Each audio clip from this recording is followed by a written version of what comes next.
Salam Malaysia Madani.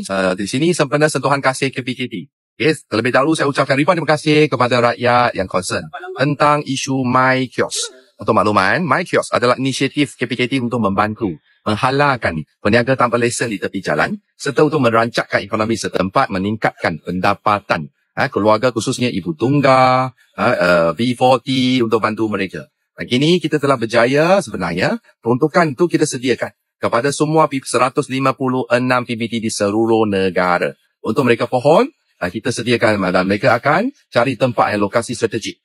Mendirikan My Kiosk tersebut untuk membolehkan penjajah, peniaga untuk berniaga. KPKT hanya berikan peruntukan. Tapi yang melantik kontraktor adalah PBT. Yang sediakan tapak adalah PBT. Dan saya dah bincang dengan ketua pengarah JKT, Datuk Mama Fazli, Datuk Pengarah, Saudara Mas untuk kita pastikan semua PPT kena cari dan pastikan seluruh 7,000 My Kiosk itu diisi sepenuhnya supaya dia akan menepati objektif nawaitu niat suci kita untuk nak bantu rakyat.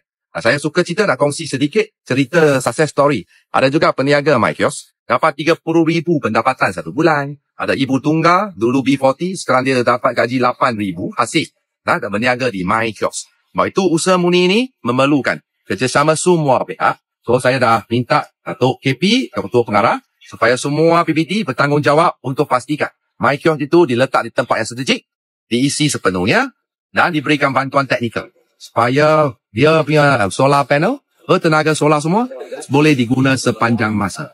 Okey, ayo Malaysia Madani, rakyat disantuni. Kita kerja sebagai satu pasukan.